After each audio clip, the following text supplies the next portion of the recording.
नमस्कार दोस्तों, आपका स्वागत है हमारे फोबिक पॉडकास्ट चैनल पर। आज हम लाए हैं एक ऐसी कहानी जो लिख भेजी है डॉक्टर प्रशांत ने।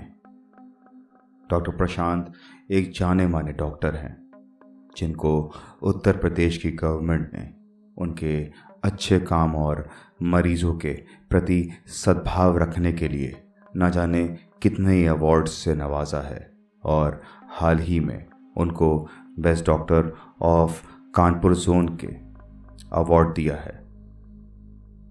तो बिना किसी देरी के आइए सुनते हैं उनकी कहानी उन्हीं के पॉइंट ऑफ व्यू से।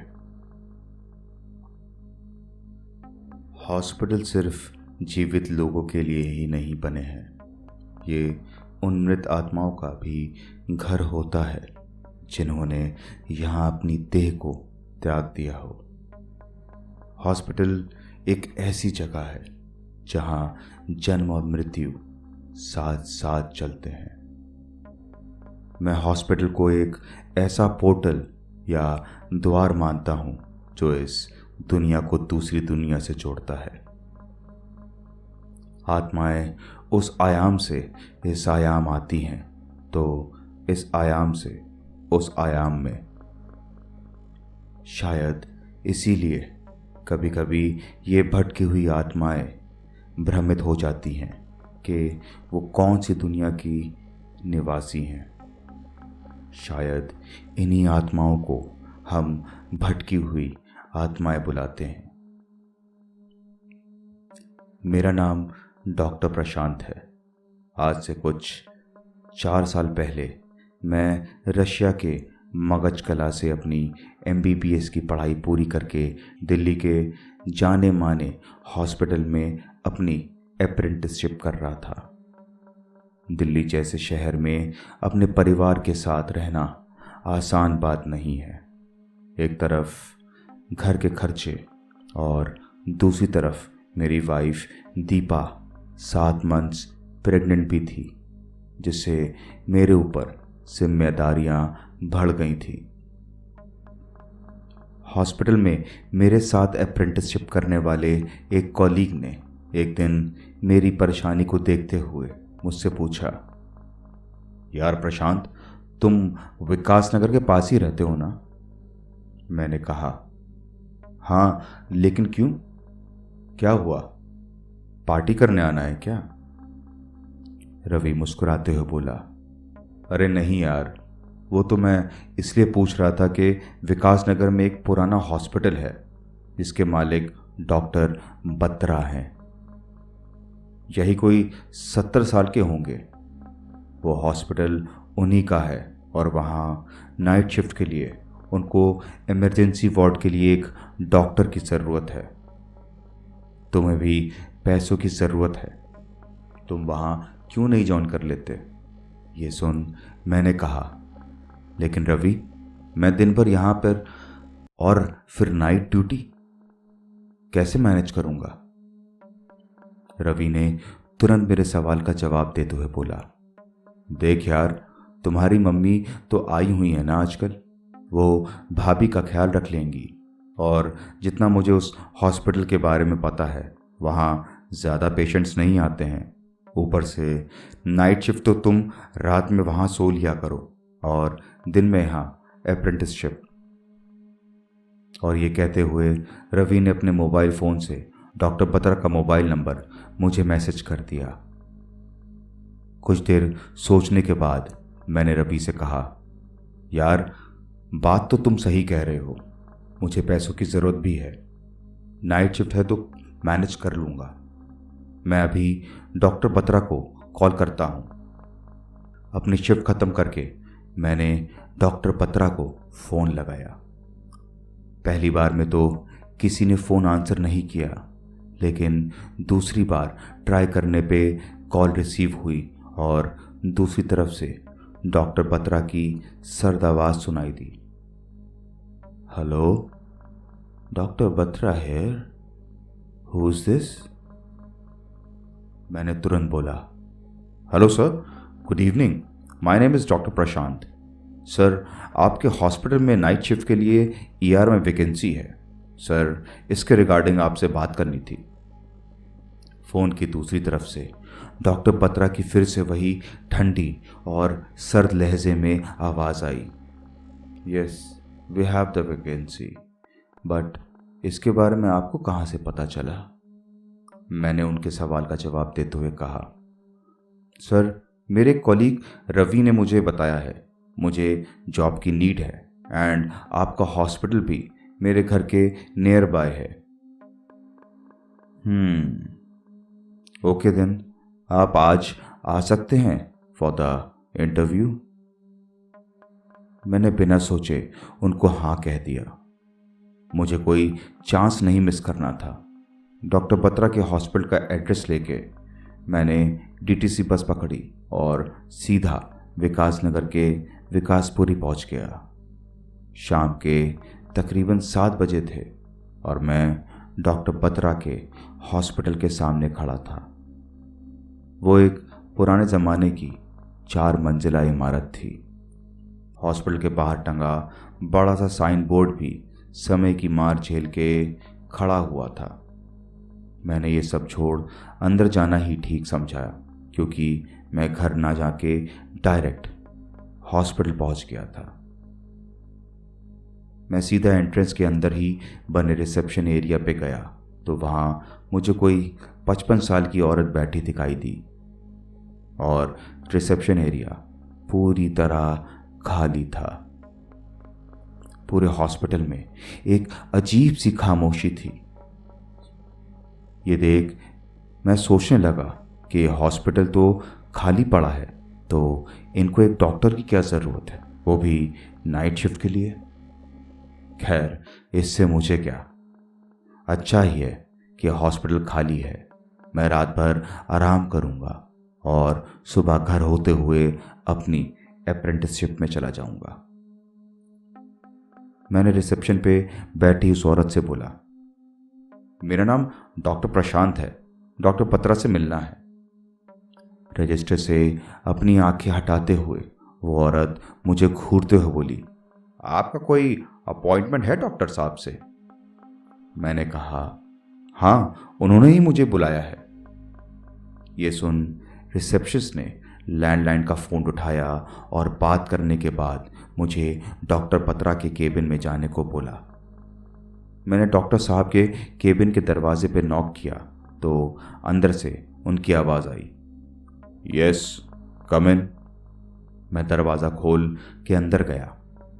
पूरे रूम में अंधेरा था और बीच में टेबल पे बैठे थे डॉक्टर बत्रा।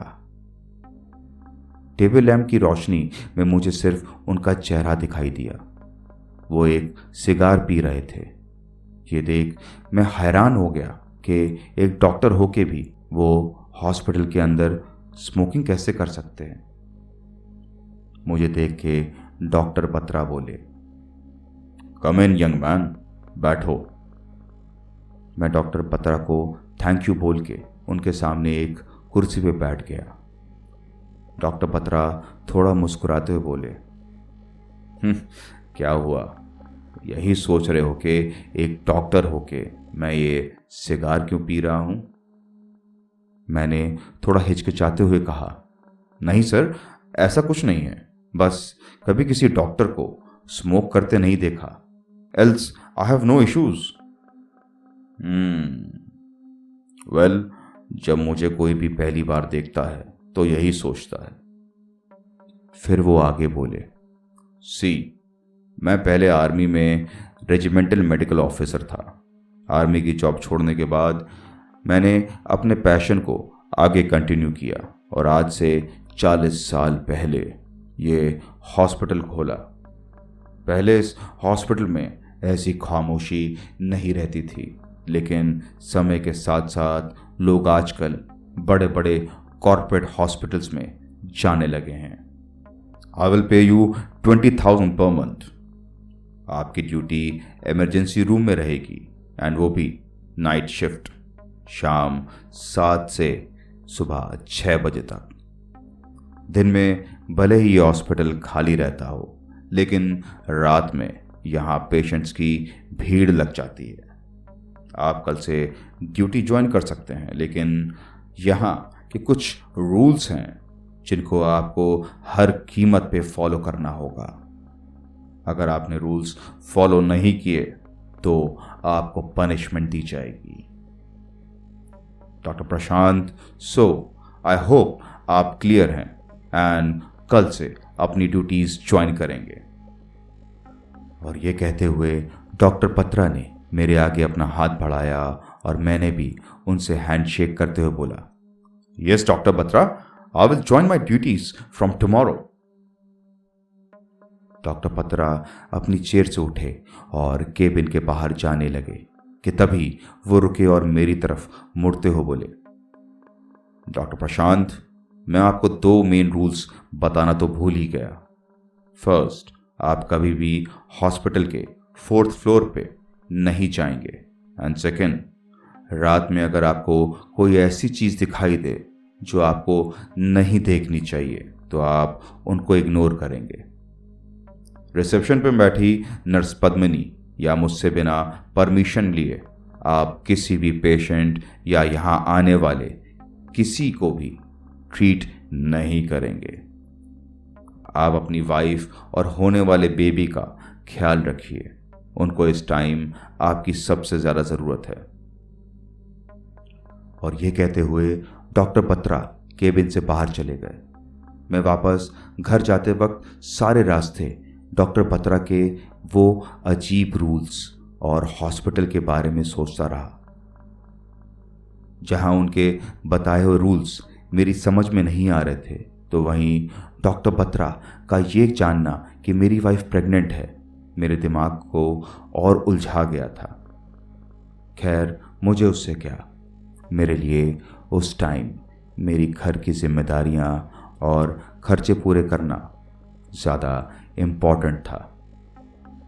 घर पहुंच के मैंने ये बात अपनी मम्मी और दीपा को बताई, तो वो दोनों नाराज़ हो गईं कि डबल शिफ्ट में काम करके मैं अपनी तबीयत खराब कर लूँगा।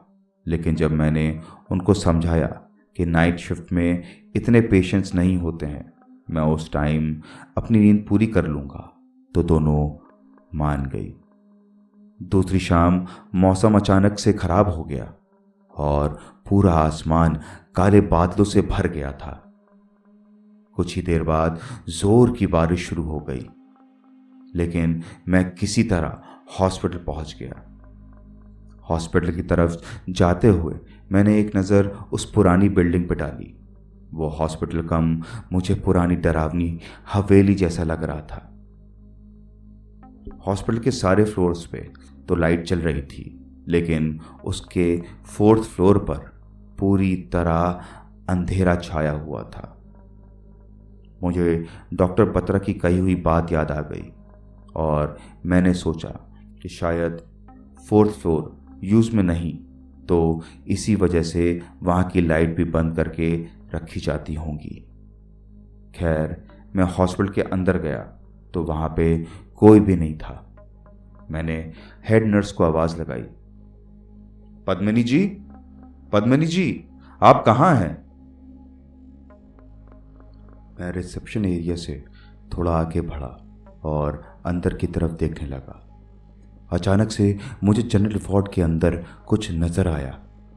ध्यान से देखने पे मुझे एक अजीब सी आकृति दिखाई दी, जिसकी मुझे सिर्फ चमकती हुई आंखें दिखाई दे रही थी। मेरे पूरे शरीर में कपकपी दौड़ गई। मैं उस आकृति को देख ही रहा था कि तभी मुझे हेड नर्स पद्मिनी की आवाज़ सुनाई दी। मैंने पीछे घूम के देखा तो पद्मिनी जी मेरे ठीक सामने खड़ी मुझे घूरते हुए बोली, यहाँ क्या कर रहे हो तुम डॉक्टर? मैंने जब वापस जनरल वार्ड के अंदर देखा तो वो आकृति गायब हो चुकी थी। मैंने पद्मिनी जी के सवाल का जवाब देते हुए बोला, कुछ नहीं पद्मिनी जी, वो मैं आपको ही ढूंढ रहा था। मुझे ढूंढ रहे थे तो रिसेप्शन पे देखते, यहाँ किधर जा रहे हो आप? पद्मिनी जी मुझे थोड़ा डांटते हुए बोली। फिर उन्होंने मुझसे कहा, चलिए आपको आपकी ड्यूटीज़ के बारे में बता देती हूँ। फिर मैं किसी अच्छे स्टूडेंट की तरह पद्मिनी जी के पीछे पीछे वापस रिसेप्शन की ओर चल दिया। पद्मिनी जी ने मुझे डॉक्टर्स कोट, एक स्टेथोस्कोप और एक फाइल दी। साथ ही मुझे मेरे बैठने का क्यूबिकल दिखाया। जाते जाते पद्मिनी जी मुझसे कह गई कि बिना उनसे पूछे मैं किसी भी पेशेंट को ट्रीट नहीं करूं, चाहे वो पेशेंट नया आए या हॉस्पिटल में मुझे कोई दिखे तो भी। मुझे नए पेशेंट की बात तो समझ आई, लेकिन हॉस्पिटल में कोई पेशेंट दिखने वाली बात कंफ्यूज कर गई कि जब हॉस्पिटल खाली पड़ा है तो कौन सा पेशेंट यहाँ मुझे दिख जाएगा। खैर, मुझे क्या, मुझे सिर्फ अपनी नाइट ड्यूटी करनी है और सुबह चले जाना है। खाली पड़ा हॉस्पिटल मेरे लिए तो जैसे बिना कोई मेहनत करे पैसा कमाने की मशीन हो। रात करीब 10 बज रहे थे। मैं अपनी चेयर पे बैठे बैठे ऊँघ रहा था। अचानक से किसी ने मेरे कंधे पे हाथ रखा तो मैं चौंक के उठ गया। देखा तो सामने डॉक्टर बत्रा खड़े थे। मैं चौंकते हुए बोला, गुड इवनिंग सर, सॉरी मेरी आंख लग गई थी। डॉक्टर बत्रा मुस्कुराते हुए बोले, my boy, it's your first day, don't worry, wait for the rush after 3 AM। उनका कहने का मतलब था कि 3 बजे के बाद की भीड़ का इंतजार करो। ये कह के डॉक्टर बत्रा अपने केबिन में चले गए और मैं वापस अपनी कुर्सी पे बैठ गया। कुछ 2 घंटे बाद मेरी आंख खुली। हॉस्पिटल में पहले से ही खामोशी थी। मुझे प्यास लगी तो मैं रिसेप्शन की ओर गया। वहां देखा तो पद्मिनी जी अपनी जगह पे नहीं थी। फिर मेरी नज़र एक साइन बोर्ड पे पड़ी जिस पे लिखा था पीने का पानी, और एरो जनरल वार्ड के साथ वाले गलियारे की तरफ था। मैं उसी तरफ चल दिया। वो गलियारा बहुत ही लंबा और किसी हॉरर मूवी के सीन के जैसा दिख रहा था। गलियारे के छोर पे मुझे वाटर कूलर दिखाई दिया। मैं धीरे धीरे कदमों से उसी तरफ बढ़ने लगा। तभी पता नहीं कहां से एक 25-26 साल की एक लड़की लंगड़ाते हुए मेरी तरफ मदद का हाथ बढ़ाते हुए आने लगी। ये देख मैं चौंक गया और अपने डॉक्टरी के सेवा भाव की वजह से उस लड़की की ओर तेज कदमों से बढ़ने लगा। जैसे ही मैं उस लड़की के पास पहुंचा तो वो अपने पेट को एक हाथ से पकड़े दर्द से करहा रही थी। उसने मुझसे कहा, डॉक्टर मुझे बचा लीजिए, मेरे पेट में बहुत तेज दर्द हो रहा है, कुछ है मेरे पेट में, बचा लीजिए मुझे डॉक्टर। मैंने आनन फानन में उस लड़की को सहारा देते हुए पास में ही रखे एक स्ट्रेचर पे लिटा दिया और चिल्ला के पद्मिनी जी को मदद के लिए पुकारा। तो ये थी आज की कहानी का पहला पार्ट।